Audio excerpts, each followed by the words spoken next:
What's up, guys? Welcome to Touchdown Talk, where everything and anything football goes. I'm your host, Jason, and today we have another episode of Offensive and Defensive Weapons. Now, previously, we've already done both the NFC and AFC East, the NFC and AFC West, and just Tuesday, we finished the NFC North. So today's episode is going to be, as you could see by the title, the AFC North. Now, this is the sixth episode, the sixth version of this, and we just have two left after today, and that is the NFC and AFC South, which will be next week. So without further ado, let's get right into this video and start with your Super Bowl runner-up, your leading division winner from last season. That is the Cincinnati Bengals. Now, for their offense, kind of stayed the same, more or less. They did make one change, as you could see by the design, and that is tight end Hayden Hurst. So the same as last year, Joe Burrow, Joe Mixon, Jamar Chase, Tyler Boyd, and T. Higgins. Now, the newly addition is Hayden Hurst. He obviously comes in at tight end to replace C.J. Uzomah, who went to the New York Jets, and we already talked about what his impact could be for the Jets. Now, starting with Joe Burrow, kind of one of the best young quarterbacks right now. Everybody's on his high horse. Everybody's on the Joe Burrow bandwagon. On my personal opinion, I would still take Justin Herbert over him. I am a huge Justin Herbert fan. Obviously, I'm an Oregon Duck fan, so obviously Justin Herbert is my guy. But I do think that Joe Burrow is still up there in the conversation. Obviously, coming off of the ACL injury, leading his team to the Super Bowl. Now, it did come off of the back of Jamar Chase and everything we saw from him. We obviously know that they have a great connection. We saw it in college, and now in the NFL, they have that connection without even a blink of an eye. They still have that connection with each other. So that's just something special to watch week in and week out. Now, running back Joe Mixon, he's been one of those guys who are kind of under the radar. Now, everyone knows Joe Mixon's in the league, but he hasn't had that season where you're like, Joe Mixon is the best running back in the league. Now, yeah, Joe Mixon is up there within the running backs, but he's never the top guy when you're talking about running backs. You're talking about the Derrick Henrys, then the Christian McCaffreys at the time when he's not injured. Now you're going to be talking about Jonathan Taylor. Nick Chubb's in that conversation. Najee Harris, the way he played, he'll probably be in that conversation. But when you think of top running backs, Joe Mixon is never right up there when you talk about them. So he kind of has that chip on his shoulder to really get up there in that conversation of top 3, top 5 running backs in the league. Now, next to Jamar Chase, we did just speak about him and his connection with Burrow, is Tyler Boyd and T. Higgins. Now, last season, T. Higgins kind of played a big role for the team, but he was good. He helped out with the offense. Obviously, Joe Burrow and the team likes him. But the guy I kind of want to focus on here is Tyler Boyd. Now, I think Tyler Boyd kind of got overshadowed last year. Now, yes, Jamar Chase coming out of the gate, being a rookie, being phenomenal, obviously. And then T. Higgins kind of came out and broke free with the offense, being the number 3 receiver on the roster. Now, Tyler Boyd, I like Tyler Boyd. I think he's an underrated receiver. But I just think that the Bengals need to utilize him more. Now, you do have Chase and Higgins, who Burrow love, and we know what Burrow does with Chase, but you need to incorporate Tyler Boyd more in the offense. You have these 3 wide receivers, and I keep bringing this up when I talk about teams, is when you have 3 wide receivers, or you have 3 key guys on offense, you need to spread the ball around. You need to get everyone involved, so it's kind of hard to determine who's getting the ball. Like with the Raiders this season, Devontae Adams, Hunter Renfrow, and Darren Waller. You're going to need to spread the ball around and get the ball to all 3 guys so that nobody knows where you're going with the ball. Now, it's kind of interesting because obviously you do have Chase, who Burrow loves, and you have Higgins, but I do think Tyler Boyd should get involved more this season. Then lastly, we're going to talk about the newly acquired tight end. Now, obviously, it's a bit of a change from C.J. Uzomah. C.J. Uzomah extremely helped the team last year before getting injured and then returning for the bit of a run with the playoffs. So it's going to be interesting to see how Hayden Hurst can come in and really fit in with this team. I don't know how much of a change it's going to make for the team. I know that C.J. Uzomah was a huge part of the team, so I don't know if they're going to be as dominant, but as I said, the more these players get on in the league, now Tyler Boyd can get more involved. They're going to be a special team, especially with the age and the youth that they have for this team. Now for their defense, they have, as I put in the design, DJ Reader, Sam Hubbard, Trey Hendrickson, Chidobe Awuzie, and then safeties Von Bell and Jesse Bates. Now Jesse Bates is an interesting one here because lately we've seen kind of the trade reports for him. So that's kind of an interesting thing that we need to focus on. He hasn't gotten a deal done. And there's been a couple teams up there. Now, the Cowboys and the Eagles were the top two teams listed to get Jesse Bates. So that would be something interesting to watch for, especially with all the moves that the Eagles made this offseason. Adding Jesse Bates could be phenomenal for that team. Now, the Eagles do have 2 first-round picks, so they would probably need to ship out at least one of those for the upcoming season. And if they believe that Jalen Hurts is their guy, why not trade one of those first-round picks and get a safety who is one of the best in the league? Now, moving on from Jesse Bates, let's go down the list now. And Von Bell, which is his counterpartner at that safety position, he's going to need to step up. Now, if Jesse Bates does get traded and leave the team, he's going to need to step up and really come out of his shell. And now he's a veteran in the league, so he's going to have to be like that number 1 guy. Now, he's really good now in his number 2 role, but he's going to need to step up if Jesse Bates does get traded.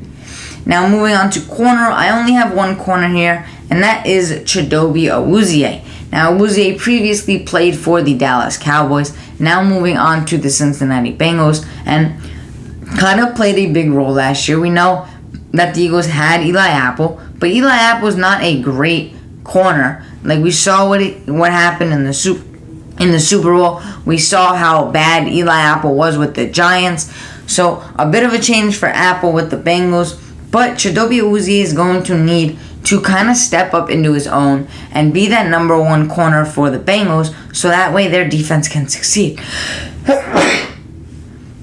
Now, next to that is Trey Hendrickson and Sam Hubbard at that defensive line position. They're both on the edge, and then Reader's obviously in the middle. So, with Hubbard and Hendrickson, we know Hendrickson's been good. We saw what he did last season, and the same for Sam Hubbard. Now, both of these guys, they're kind of underrated guys. Trey Hendrickson broke out last year, coming over from the Saints to the Bengals, so that was a big move for them last offseason. And then with DJ Reader up the middle, it's going to be a good trio with those 3 coming at you from that D-line position. Now, let's move on to our second team, and that is the Pittsburgh Steelers. Now, the Pittsburgh Steelers are looking at a whole different team here. Now, they do have key guys that were on the team last year. Najee Harris, who was a rookie last year, now coming into his sophomore year, along with Chase Claypool, Deontay Johnson, and Pat Freiermuth. Now, the big change here is the quarterback position. Now, not only did Big Ben retire, but now they have Mitch Trubisky, along with Kenny Pickett, and then adding with the offense that I just mentioned. Now, another big key here is no Juju Smith-Schuster.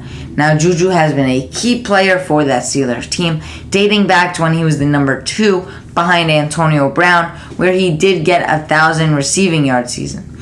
So, quarterback position is the main focus for this team. But before I talk about this, I want to mention that Heinz Field will be no longer. Now, Heinz Field, they took down the ketchup bottles. They are no longer going to be named Heinz Field, which is a sad day because all of the Steeler fans, all of the NFL fans, they know how much that name meant to the Steelers and how much was behind the name. When you think of the Pittsburgh Steelers, you think of Heinz Field.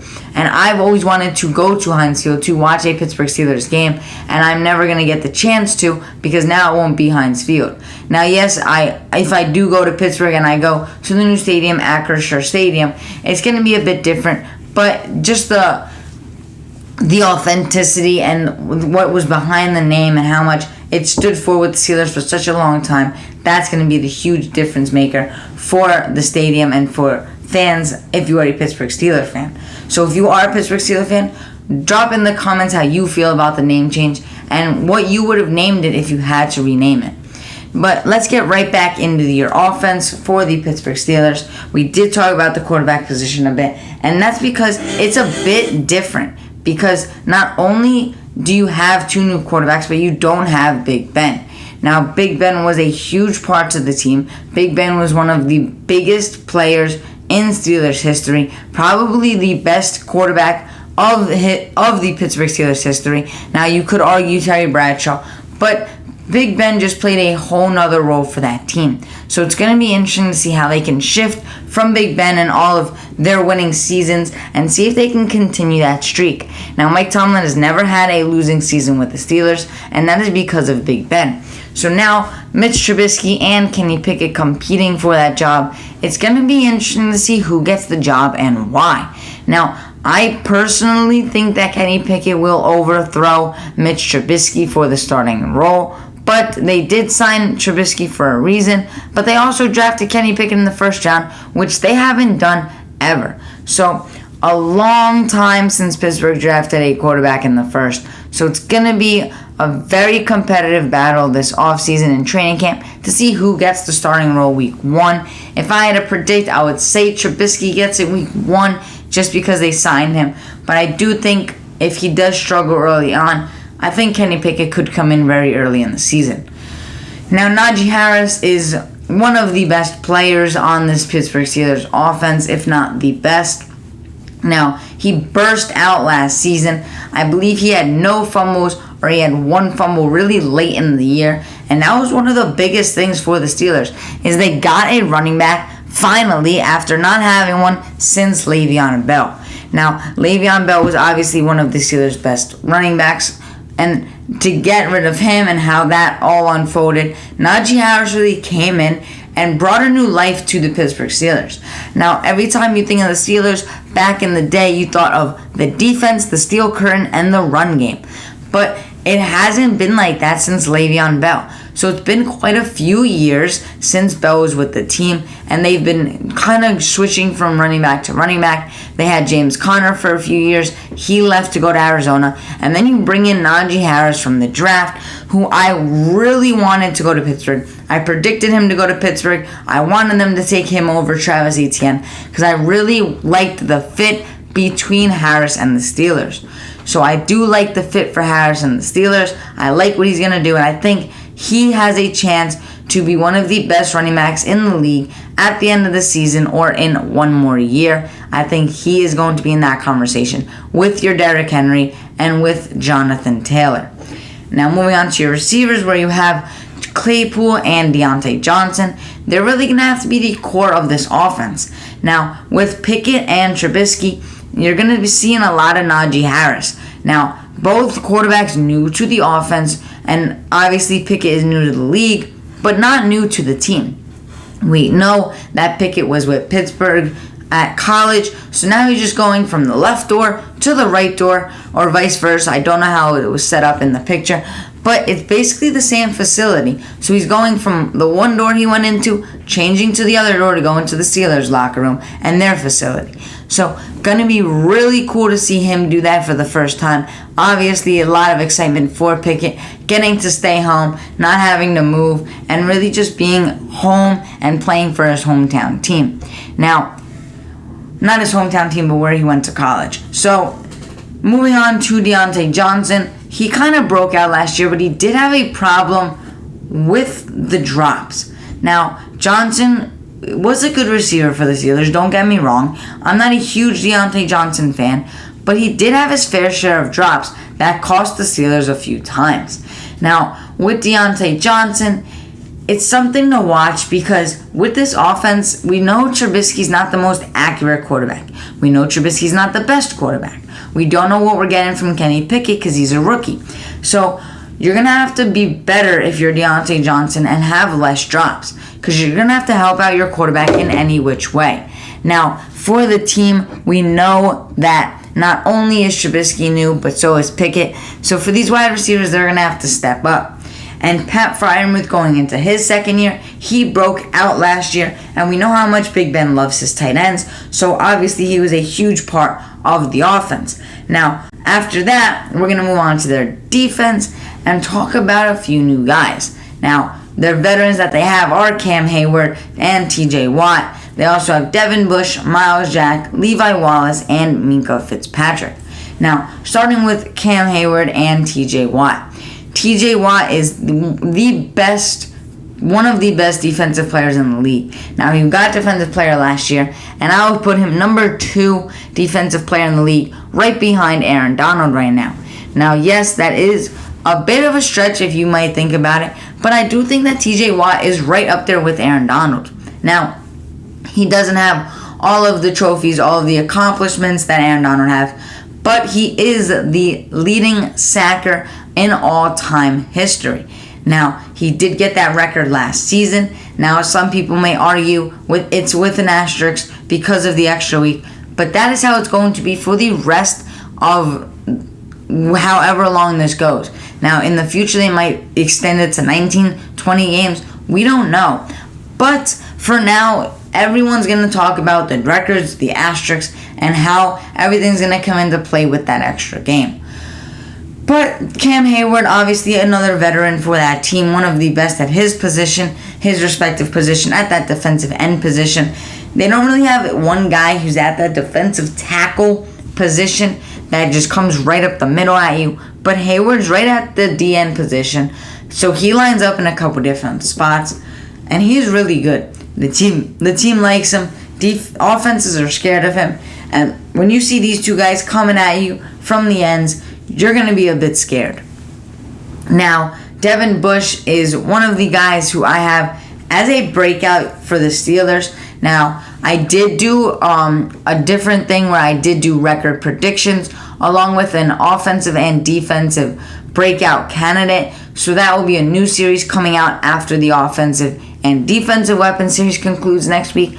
But as those designs are already out on the Instagram, you guys can go check that out. Always, the Instagram is in the description. It is Football Kingdom. So you guys can go check that out. It's football.kingdom on Instagram. So you guys can go check out the new designs if you want. I have been releasing division by division with every team's season predictions for what I have them as their ceiling, their floor, and my prediction right in the middle somewhere, along with 2 breakout candidates. So you guys can go check that out if you want. And as I mentioned, Devin Bush is the guy that I have for their defense. Now, he's going to have to show something for the team because they might move on from him. He's in his 4th year, so he might not get that 5th option. So if they do pick that up and he gets one more year, it's going to be hard for him because who knows what the Steelers are going to do with him. Now, the Steelers always have that defense. They always have the strong defense. And if Devin Bush doesn't fit what they want to do, they might just move on from him. Now, next up is Myles Jack, newly acquired linebacker. If you guys do know him from Jacksonville, then you're right on page and you know what he is. If you don't know Myles Jack, let me tell you, he was one of the best linebackers just a few years ago.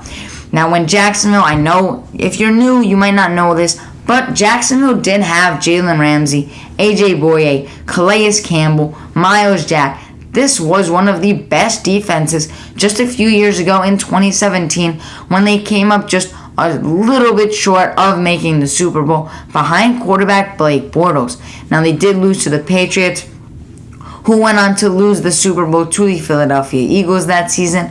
So Jacksonville was just a few minutes away from winning that game, but all else failed and they collapsed at the end of the game, and we know what happened from there. So Myles Jack, one of the best back a few years ago, but now he's kind of getting up there in age, kind of let go, and the Jags let him go. So now with the Steelers, this is kind of going to be a resurrection of a career in quite a few words because he hasn't been good last season. He's getting up there in age. The Jaguars let him go. So this kind of be him coming back and bringing his career back to the play he was at. And then cornerback, we have Levi Wallace, who's coming over from Buffalo. He is a pretty good corner, I would say, right there at the number 2 next to Tre'Davious White for the Bills. Now coming over to Pittsburgh, and he's going to help out the team massively. Then the money man himself, Minkah Fitzpatrick, got a huge extension this offseason, along with TJ Watt. So these two guys, the money men on this team, TJ Watt and Minkah Fitzpatrick. Now Fitzpatrick, he is one of the best safeties in the league. I believe he is highly underrated. Now the Steelers made a huge trade for him. They traded a first-round pick and more. I don't remember quite all the details, but they brought him over from Miami, and ever since then, Fitzpatrick has been a dog for the Pittsburgh Steelers, and he's going to continue that this season. Now moving on to our third team, and that is the Cleveland Browns. Now as you can see by the design, I do have Deshaun Watson up here. Now, I was going back and forth with this, whether I put Deshaun Watson or I put Jacoby Brissett. I didn't quite know which quarterback to put, but with Baker gone, it does look like Cleveland's kind of trying to bring in new quarterbacks to try out and see if they want to sign anyone. But this was a decision that I made, and I put Deshaun Watson up there because at the time when I did do these designs and I was putting in all the players, it was a few weeks ago, and back then it looked like Deshaun Watson was the guy. Now, I do believe that this design was made, I believe, 2 months ago, so I had to do a bit of a couple of tweaking within some of the players, but Deshaun Watson I figured I would keep in there because at the time he was cleared on both juries, so it was never, the NFL didn't look into him yet, is what I'm trying to say. So I made this design before the NFL was looking into a suspension for him. So I did put him in, but I'll talk about Jacoby Brissett instead of Deshaun Watson. Now we all know what's going on with Deshaun Watson, and now the NFL is looking into a suspension for him. So Jacoby Brissett most likely will be the starter if Watson gets suspended. Now, Jacoby Brissett, it's kind of hard to talk about him because he hasn't been a starter in the league, really. He's kind of been like that hype man. We saw him with the Colts. He would always run onto the field when they scored. So it's kind of hard to really talk about Jacoby Brissett in a way because we don't know what we're going to get from him at that starting position. Now, my favorite running back in the league, that is Nick Chubb. Now, I always say Nick Chubb is up there in the top running backs in the league. I am a huge Nick Chubb fan, a huge Nick Chubb believer, and I always see the disrespect towards Nick Chubb. Wherever on any list you look at, Nick Chubb is never up there. He's always down in the middle of the group, but I do think he's up there in the top 3 running back category. Now, I would say the top 3 are Henry, Taylor, and Chubb. Now, yes, I'm putting Chubb over McCaffrey because McCaffrey's been injured every year in and year out. He comes back from his injury and gets injured once again. Nick Chubb has been one of the best running backs in the league, probably one of the best hard-hitting running backs next to Derrick Henry. And if you look at any stats, Nick Chubb is one of the best at breaking tackles, one of the best in the NFL, and I love Nick Chubb. And when they signed Kareem Hunt, it really gutted me a bit because I wanted Nick Chubb to get all the offense, but I do think that Kareem Hunt has helped Nick Chubb out a little bit with the offense, being that Kareem Hunt can catch the passes and be that 1-2 back with him and Chubb. Now, Chubb's more of the heavy hitter, the running back, the hard-hitting, 3rd down, 4th down, goal line back. And we see him burst out for these 80-yard runs. Now, we saw one last year where he had an 80-yard run and went out at the 1-yard line because the time was ticking and he just had to just get down, slid, and that way the time ran and they won. So, Nick Chubb, one of the smartest running backs, one of the best running backs, and my favorite running back in the NFL. Now, Kareem Hunt, I just talked to him, more of the pass catcher, the number 2 there. He's really helping out Nick Chubb with the pass catching ability. Now, wide receiver, it does look a bit different as you could see. Last year we had Jarvis Landry and Odell. Now, before Odell went to the Rams, he was with the Browns. And now we have Donovan Peoples-Jones and Amari Cooper. Now, the Browns traded a 5th-round pick for Amari Cooper for the Dallas Cowboys, and they were able to bring him in, and really now it's going to be him and DPJ. Now, DPJ is Donovan Peoples-Jones, and he broke out towards the end of the year. Once Odell left and Jarvis Landry was there, he was that number 2 guy who really helped out the offense. And then tight end is David Njoku, who's had an up-and-down career. He, at one point, was looked to be traded. Then he didn't want to sign. it was just a whole bunch of drama with David Njoku, but nonetheless, he is back on the franchise tag with the Cleveland Browns. Now for their defense, we have Myles Garrett, Jadeveon Clowney, J.O.K., Jeremiah Owusu-Koramoah, Denzel Ward, Greg Newsome, and John Johnson. Now Myles Garrett and Clowney, we know what we're going to get from them.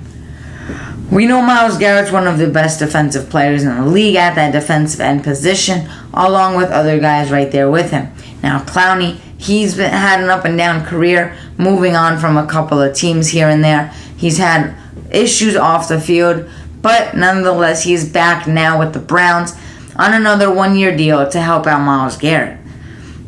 Then at linebacker, we have J.O.K., who the Browns took a chance on in the draft last year with his injuries, and they took a chance on him, and it really paid off.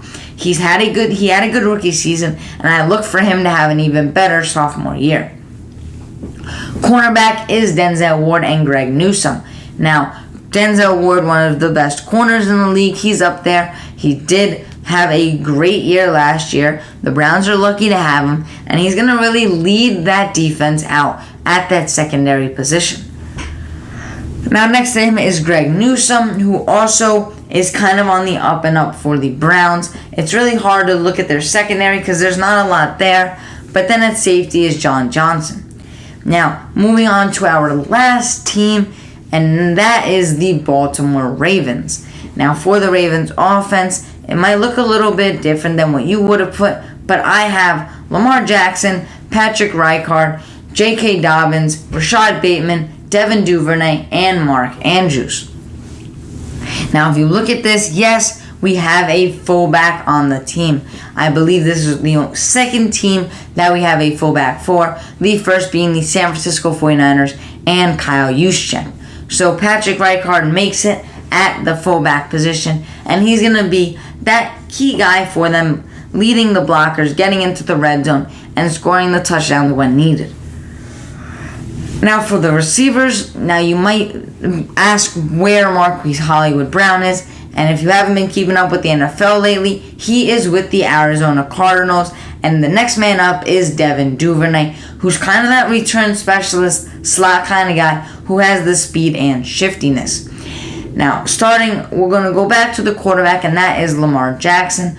Lamar Jackson, kind of an up and down career so far. He hasn't had the success in the playoffs, but he did win the MVP. So, Lamar Jackson, everyone wants to talk about his run ability and his throwing and how he's more of a running quarterback. He's a running back, everyone likes to say.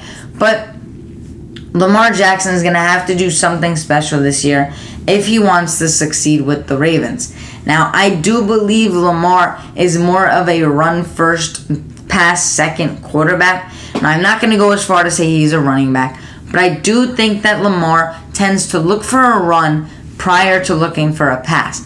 I think Lamar's always... Now, don't get me wrong, he is a great runner. He knows what he's doing when he has the ball in his hands. But I do think at the quarterback position, I would have liked Lamar to throw the ball a bit more. Now, Lamar Jackson, in my opinion, he does look to run first, look for the gap, and if it's not there, then go to throw the ball without looking suspicious while doing it. It's not like he goes to take off and then scrambles around to look for a pass. I think he kind of just looks with his eyes, see if he can run the ball, see if he has his vision, if he can find the gap, and if he does, he takes off. But if he doesn't find the gap, he'll stay in the pocket and throw the ball, maybe scramble around a bit. But in my opinion, that's kind of what Lamar is. I don't believe he's a great quarterback in the league. Just for me, in my opinion, I think he's going to just have to do a little bit more to get higher up there in my rankings. Now, running back J.K. Dobbins just called out Ian Rappaport on Twitter after Ian Rappaport said J.K. Dobbins might not be ready for Week 1, according to sources. But J.K. Dobbins tweeted out saying that he will be there for Week 1. And I like J.K. Dobbins. J.K. Dobbins, I liked last year before he got injured. I thought he was going to have a good year, but unfortunately that's not how it went. So this year, I'm going to say it once again, J.K. Dobbins is going to have a good season and a good year, and that is because he's going to have to run the ball hard for this team. Now, they did lose Hollywood Brown at receiver. Devin Duvernay is going to have to step up, and when you have Lamar Jackson at quarterback, it's going to be a run-first team, and J.K. Dobbins is the running back to do that for them. But the guy I want to focus on the most here, that is Rashad Bateman. Now, if you've watched any of my previous episodes, if you watched me and heard me talk about the Ravens, I'm always talking about Rashad Bateman. I really like Rashad Bateman. I think he is a good receiver, and I'm a huge Rashad Bateman fan. I think that he was overlooked last year. Now, yes, he was only a rookie, but I think that he was the number one wide receiver all along.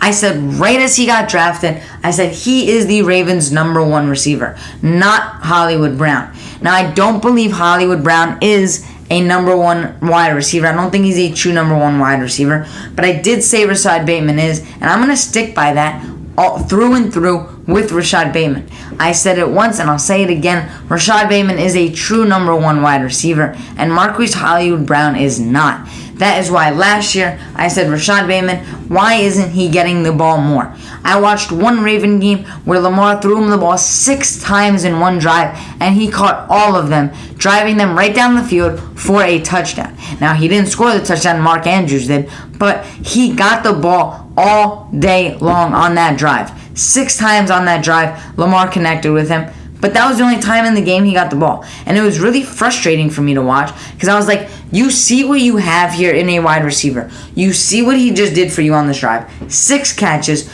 I believe he was up there in 60, 70 yards.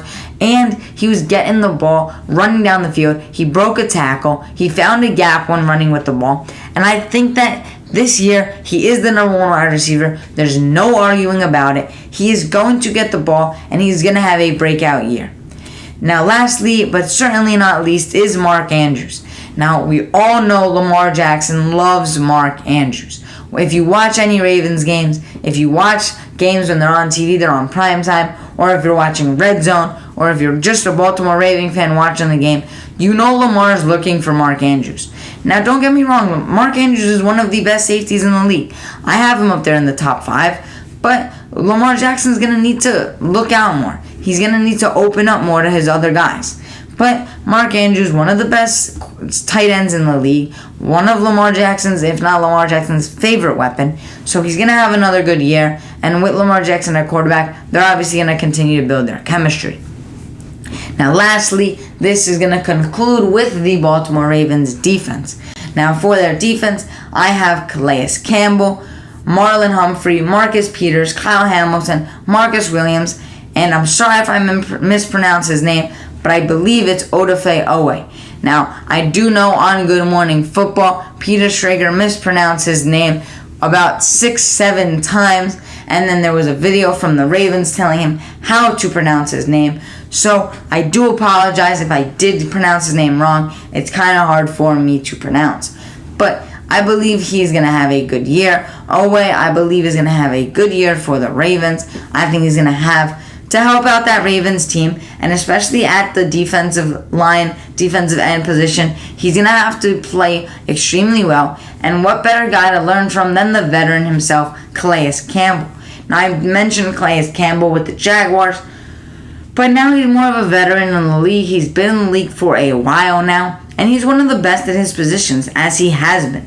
Now, he's not that sparkly guy that people are like, look at what he did, or look at the 5 sacks he got in a game, or look at the big play he made. But he has a presence, and he has his game on. Now, when you're an offense, you know he's out there. Because when he's out there, you got to look for him.